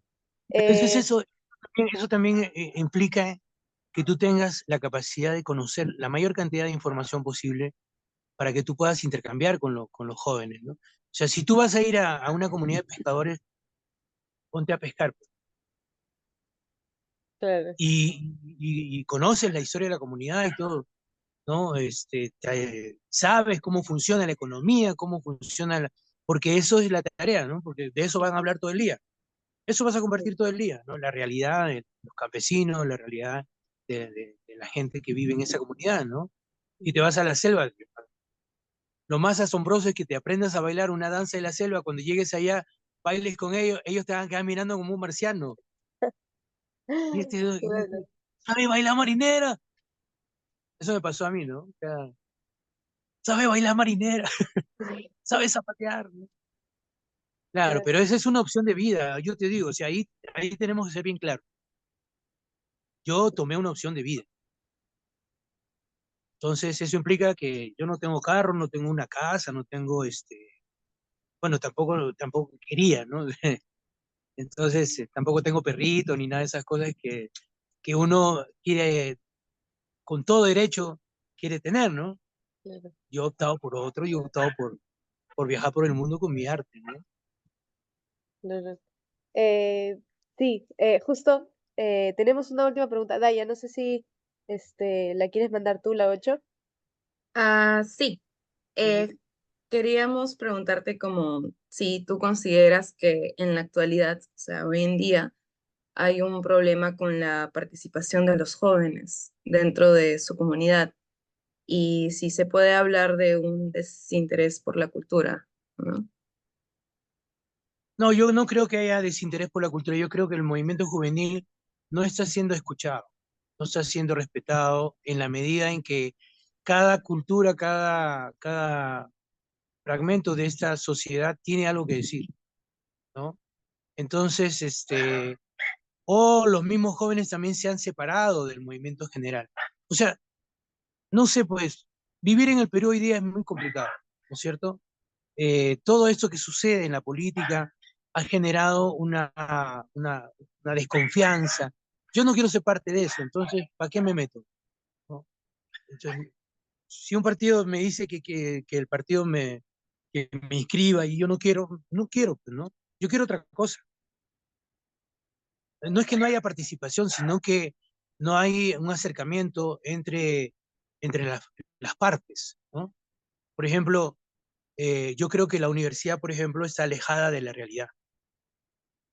Por eso que el curso de teatro con política o teatro con sociedad es importante, porque tú vives en una realidad. Cuando termines las clases en la católica y abran esa puerta para que tú salgas, esa es la realidad. Y en esa realidad tú te integras, o dices que no, o agarras y te vas del país, o tomas decisiones, ¿no? Pero en esa realidad hay miles de jóvenes y jóvenes que están buscando decir lo que piensan, que están buscando expresarse, están buscando hacer cosas. Te lo digo, o sea, nosotros hemos formado en la Casa Infantil Juvenil, yo he sido parte de un proceso, durante los últimos 8 años ha habido un grupo de chicos y chicas que entraron cuando tenían 12, 13, 10 años, 8 años, ¿no? Y hoy día, mira, hago el recuento de los 20, estudia fotografía, dos están estudiando comunicaciones, uno es un fotógrafo excelente, uno es el técnico de la Alianza Francesa hoy día, uno de ellos está en el Circo du Soleil en Australia. Este, ¿Por qué? Porque, y así, o sea, dos chicas terminan psicología ahora, cuatro ingresaron a la escuela de teatro de la ENSAT, cuatro. Tú tienes ahí un panorama de 20 jóvenes, ni un embarazo juvenil, ni uno. Entonces, ¿qué significa eso? Que hay una necesidad de formación, que hay una necesidad de reconocimiento, una necesidad de contar su propia historia, pero que a veces no tienen los espacios. Y los gobiernos no te ofrecen los espacios. ¿Quién construye una casa de cultura en Villa El Salvador? Construyen en Villa El Salvador una casa de cultura y el teatro tiene problemas de audición. Tú hablas y se repite, rebota por todos lados. ¿Por qué? Porque el interés no es la cultura, el interés es el dinero que hay detrás de la construcción. ¿Comprendes? Las autoridades están completamente fuera de la realidad de lo que es la cultura en el país. Y cuando hablamos de cultura, hablamos de no solo de teatro, hablamos de comida, hablamos de comportamiento humano, hablamos de relaciones humanas, hablamos de todo eso, ¿no es cierto? ¿Qué pasa con la cultura afro? No representada en ningún lado, ¿no? ¿Qué pasa con ello? Yo estoy escribiendo ahora cuentos para niños, todos los protagonistas son afrodescendientes. Los niños, los adultos, hasta el árbol es afrodescendiente. ¿Por qué? Porque necesitamos representarnos, encontrarnos representados. Y una vez que nos encontramos representados, ya podemos decir lo que pensamos, ya podemos hablar, ¿no? La experiencia de los Estados Unidos por ahí, por ese lado, fue muy fuerte, ¿no? O sea, los afro-norteamericanos tuvieron que crear su propia televisión, sus propias series, sus propias películas para que fueran reconocidos primero. Entonces ahora hay un gran movimiento, por ejemplo, de la cultura afrodescendiente, hay un gran movimiento juvenil, impresionante, hacen fiesta, están en la moda, están en la fotografía, en el arte, ¿no? El primer grupo de teatro importante de los afrodescendientes en Norteamérica se formó en el barrio de Harlem. ¿Y cómo se llamaba? Se llamaba el Teatro Negro de Harlem. Y todos los artistas eran negros, y de ahí surgió Spike Lee, que es uno de los mejores, ¿cómo se llama?, cineastas afroamericanos. Surgió Sidney Poitier, que es el Oscar. Surgieron una generación completa de actores y actrices afrodescendientes que marcaron la historia de los Estados Unidos. ¿Comprendes? ¿Dónde está ese grupo de teatro en ese país? No existe. Ahí está la tarea. Ahí está la tarea. O sea, hay tareas que son importantes, que son históricas, que no se han cumplido todavía. Y ese cuento de la no participación de los jóvenes es un cuento que te está vendiendo el sistema. Porque si participas, si estás interesado. Pero si no te interesa este sistema y así como está constituido, en medio de la pobreza, en medio del desempleo feroz que tenemos hoy día, en medio de esa corrupción feroz que gobierna, ¿tú quieres participar de eso? No puedes de ninguna manera, pero sí quiero hacer movimientos sociales, sí quiero hacer teatro popular, sí quiero tocar en batucada, sí quiero cantar, sí quiero hacer... Por ahí está la cosa, ¿no?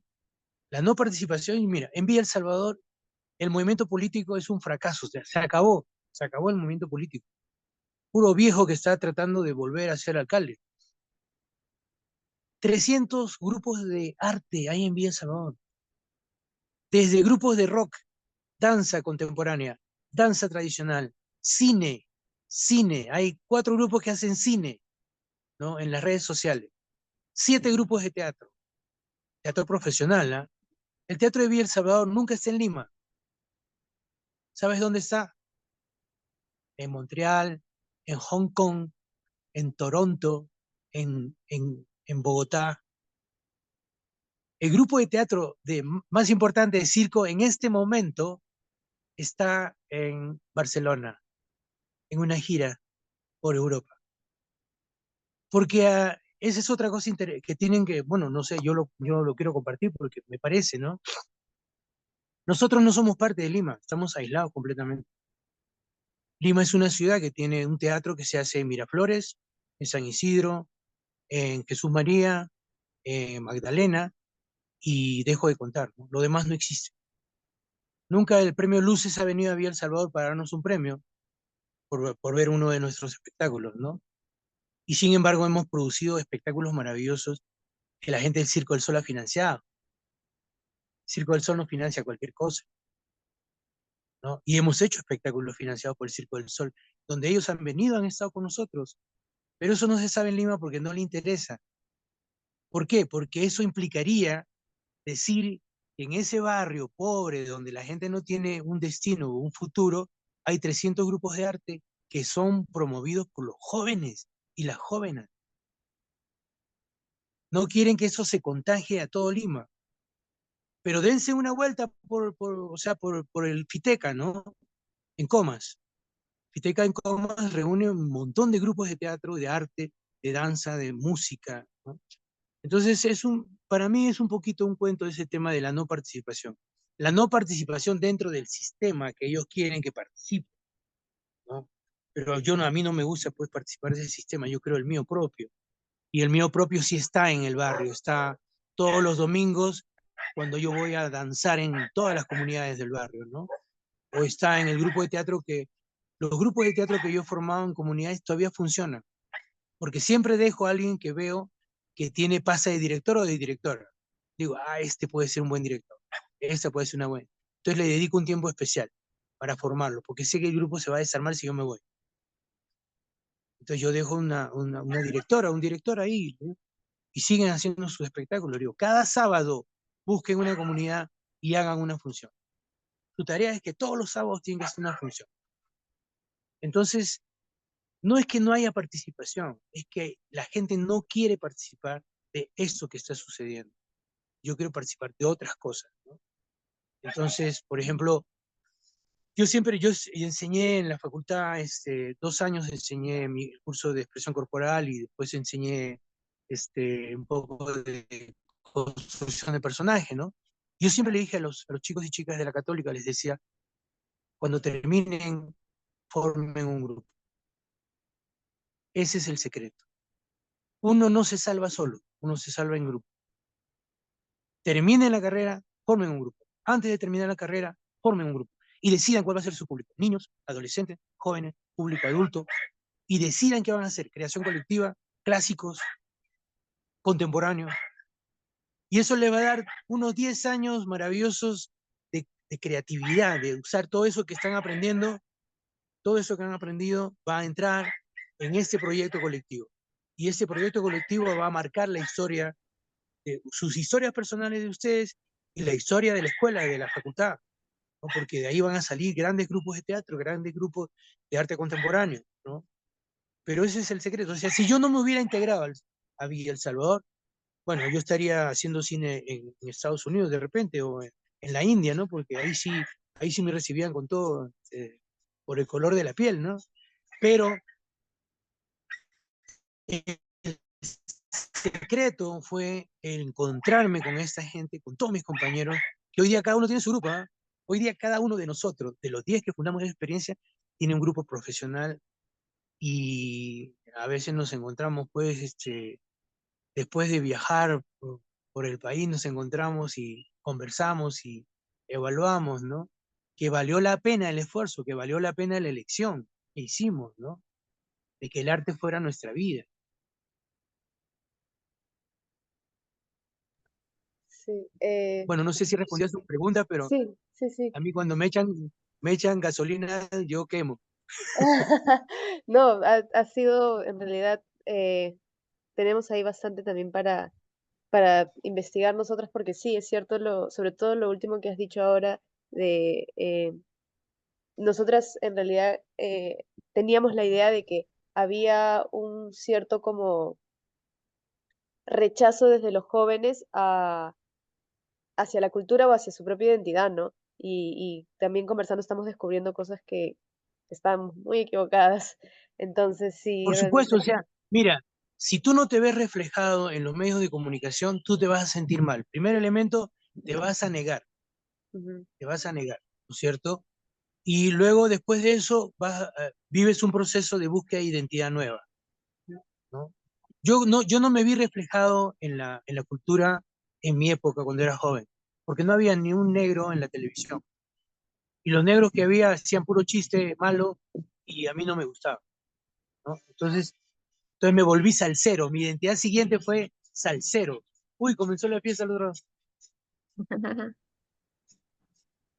Entonces me volví salsero y yo encontré en la salsa, en Rubén Blades, encontré una identidad y me hice salsero pero profundo, ¿no? Hasta componía canciones. Y luego después, cuando he tenido a mi hija y mi hija me ha preguntado de dónde venimos nosotros, y yo le digo de Chincha, y luego después me fui a Nueva York y conocí toda la cultura afro-norteamericana, y luego me fui a Cuba, conocí la cultura afro-cubana, y luego en Montreal conocí africanos de verdad, o sea, africanos nigerianos, maleños, y ellos me dijeron, tú probablemente vienes del Congo, tu familia viene del Congo. Entonces me dediqué a investigar y entonces en ese momento yo volteo a mirarme a mí mismo y digo, ¿qué salsero eres tú, Sonso? ¿Tú eres africano? Y entonces rehago mi identidad, rehago completamente mi identidad. Y ahora estoy metido en el mundo de la cultura afrodescendiente porque soy parte de esa cultura, ¿no? Entonces, eso también es un elemento que tienen que tener en cuenta. Uno no es el mismo en la vida, uno va cambiando, va modificándose, va haciendo esa cosa que ahora le llaman reingeniería y se va modificando y va construyéndose nuevamente, porque uno nunca será el mismo, ¿no? Entonces, pero si no te ves tú reflejado en los medios de comunicación, tú dices, no existo, pues. Y volvemos a la primera pregunta que me hicieron, ¿no? ¿Cómo me siento, cómo me represento yo si no existo? Y los jóvenes de los barrios, los jóvenes de clase media, no existen, pues, no existen, no se ven en los medios, no se ven. Entonces, ¿cuál es la tarea? Visibilizarnos, visibilizarnos, hacernos presentes en la moda, en la pintura, en la fotografía, en el teatro, en el cine, ¿no? Visibilizarnos y luego después decir lo que tenemos que decir, porque nosotros tenemos mucho que decir. Cada uno de nosotros tiene algo que decir. Por eso es que yo siempre con mis talleres de escritura, yo digo, mira, todos pueden escribir un libro. Con un poco de disciplina se puede escribir un libro. Tú escribes 2 páginas diarias, disciplinadamente, al final del año tienes 900 páginas o 600 páginas. Y de ahí revisas y vas a encontrar un libro, vas a encontrar una forma de expresión tuya personal, ¿no? Todos tenemos que decir algo, todos tenemos una historia que contar. No te puedes ir de este planeta sin contar tu historia. Bueno, ese es el 1%, ¿ah? Porque el resto se va del planeta sin contar su historia. Sí, me imagino también, sin poder Ujú. encontrarse.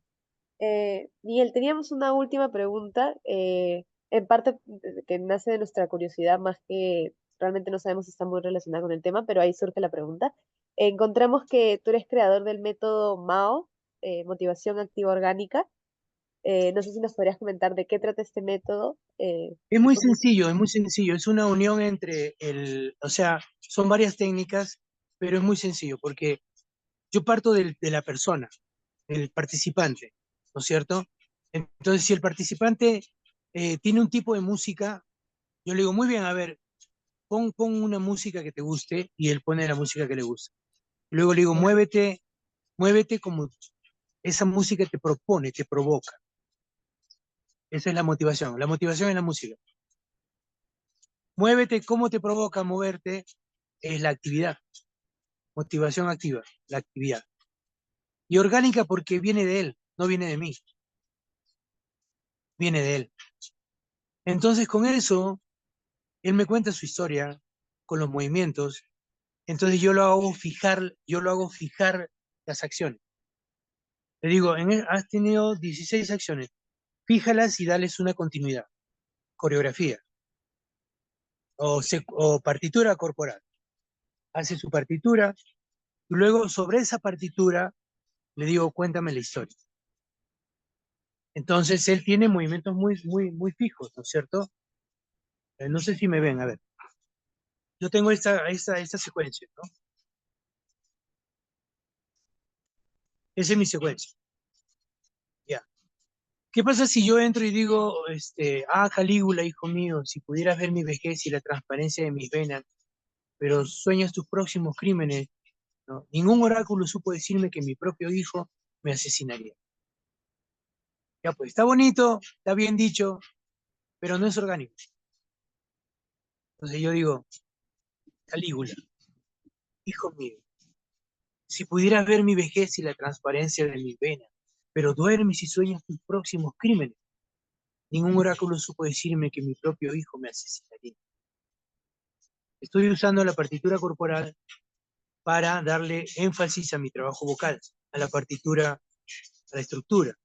Entonces yo le digo eso a una señora del comedor y la señora me muestra su partitura, sus movimientos. Entonces yo le digo, señora, o a un joven campesino, ¿no? ¿Qué quieres contar? ¿De qué quieres hablar? Me dice, hay una leyenda en mi pueblo sobre que los abigeos que se robaban las vacas. Ya, chévere, entonces vamos a meter en la obra. Esa es tu parte, ¿no? Cuéntame. Y él cuenta la historia y luego le digo, escríbela, porque si no la escribe no se hace la cosa más orgánica. La escribe, ahora repítela con tus palabras. Está haciendo dramaturgia. Y entonces le digo, ahora incorpora todo eso a la secuencia de acciones. Y él incorpora la secuencia de acciones, pero me cuenta la historia con presencia escénica, con presencia. Yo no voy a decir que está haciendo presencia, pero él ya cambia su actitud, cambia su estructura corporal en escena, ¿no es cierto? Y entonces allí, por ejemplo, termina esa parte y alguien me dice, hay una danza que todos sabemos. Ah, muy bien, a ver, muéstreme la danza. Y es una danza en relación con la tierra, ¿no? Ya bacán, la ponemos. Pero no ponemos la danza, ponemos las acciones de la danza, la música, pero la presencia cambia, ¿comprendes? Entonces le digo, muy bien, ya son 10 danzantes que están bailando esa danza que habla de la tierra, ¿no es cierto? Muy bien, ahora son 10 dioses que danzan la tierra. Y cambia la presencia, cambia la forma, cambia la... Son 10 monos que danzan, cambia la presencia, cambia la forma, cambia... Y entonces es orgánico porque es desde ellos, desde la cultura, desde su experiencia personal, desde su organicidad. Y por eso que cada espectáculo es un espectáculo importante, por eso que les decía que el proceso es importante, porque estamos cambiando personas de maneras de pensar, de maneras de actuar, de maneras de moverse, de memorias, que acudimos a memoria. Yo trabajo con niños que eran de Sendero, que habían matado gente,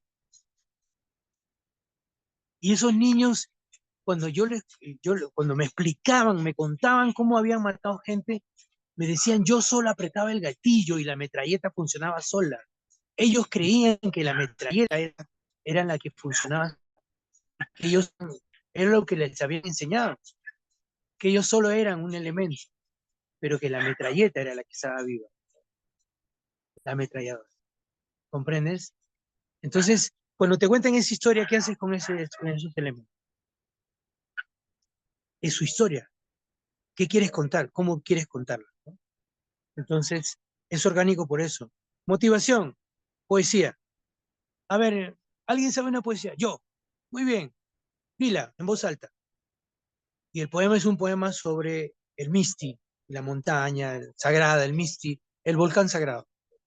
Y le digo a todos los que están, bueno, ahora muévanse como cuenta la historia. Entonces hacen volcanes, se mueven.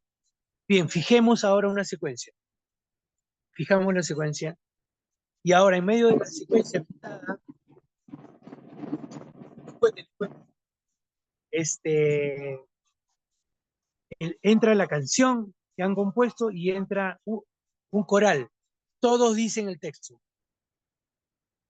Tarea para la tarde, tienen que aprenderlo.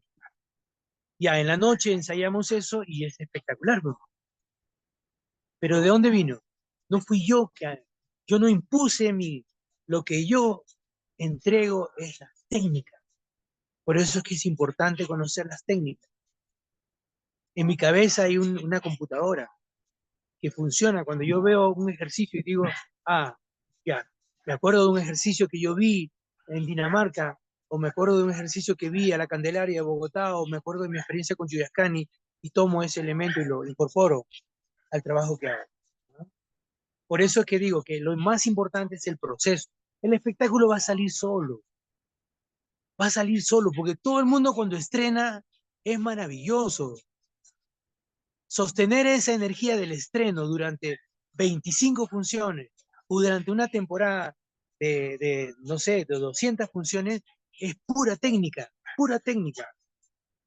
porque ya no vas a emocionarte igual como el primer día, pero sí vas a conservar la misma energía todos los días, nunca fallarás, ¿no? Es pura técnica nada más.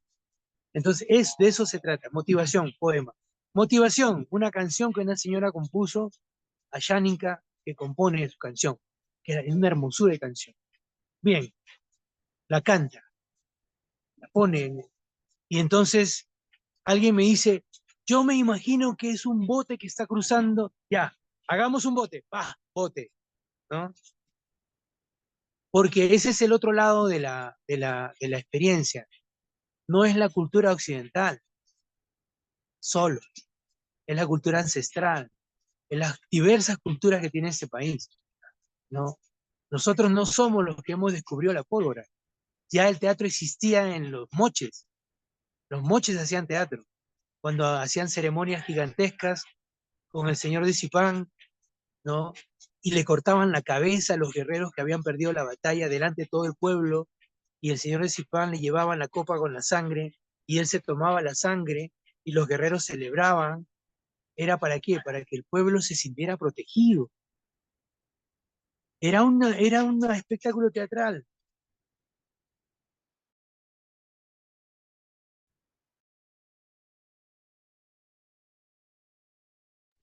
Creo que se colgó. Sí, se colgó, ¿no? Sí, a ver, hay que esperar a ver si vuelve. Ya. No sé si poner pausa a la grabación. A ver, para renovar. Veo. Es- Miguel, creo que te fuiste un ratito. Ujú. Te perdimos un Ya, ratito. A ver, ahora sí te escuchamos bien. Lo último, ajá. ya, Sí, yo les decía, la última parte les decía que era importante el proceso, porque en el proceso tú recoges toda la experiencia de las culturas que estás trabajando, ¿no? ¿Me escuchan ahora? Sí, sí, ahora sí te escuchamos. Sí, Un Claro, ratito. entonces que es muy importante saber que nosotros no somos la única cultura que existe, la cultura occidental no es la única, ¿no? O sea, hay una diversidad cultural en el país. Claro, Entonces eso implica, la motivación activa orgánica recoge la experiencia de la gente para convertirla en arte, ¿no? Convertirla en teatro o en danza. Pues ujú, trabajo mucho danza contemporánea también, a veces. ujú, Entonces tú claro, recoges la experiencia en el proceso, motivación activa orgánica. La motivación se convierte en acción y esa acción tiene que venir de la persona, claro. del participante. Y con eso tú construyes toda espectáculos, ¿no? Ahora, si quieres, por ejemplo, lo que me pasó en Piura, ellos querían contar una historia de amor entre dos personas que las familias odiaban. Y yo le dije, Sí, eso se llama Romeo y Julieta, lo escribieron en 1600, tanto, vamos a leerlo, les leí parte de la obra, vimos una versión de donde está DiCaprio muy bien, Romeo y Julieta, y luego creamos sobre la base de esa experiencia, ¿no? Entonces yo lo que hice fue acercar el mundo occidental a la cultura del barrio y luego ellos expresaron a su manera, expresaron Romeo y Julieta. claro, Y entonces es un poco nuestra tarea, no sé cómo decirle, somos como vasos comunicantes, ¿no? Pero esos ujú, vasos comunicantes tienen que estar preparados, tienen que saber, no puedes googlear nomás, tienes que claro, no, vivirlo. sí. Una especie de guía, me imagino también, ¿no? Claro, sí, claro que sí, claro que sí. Este, bueno, Miguel, nos estamos quedando un poco cortos de tiempo, entonces vamos a tener que ver la Sí, forma no hay de... problema, no se preocupen. Cualquier cosa me avisan y yo estoy disponible ahora. Sí. No, Ya más empezó la bien, fiesta al otro lado, así que sí, me imagino también. No, queríamos agradecerte tanto de mi parte como parte de Daya y del salón que ahora va a tener toda esta información también eh, para su bagaje.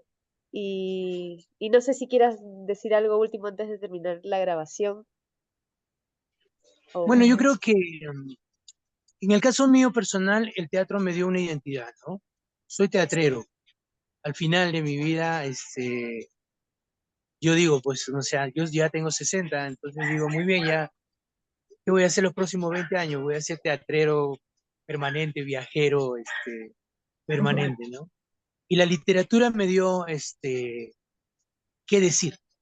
El teatro me dio una identidad y la literatura me dio qué decir, porque ahora puedo decir lo que yo quiero en mis libros, ¿no?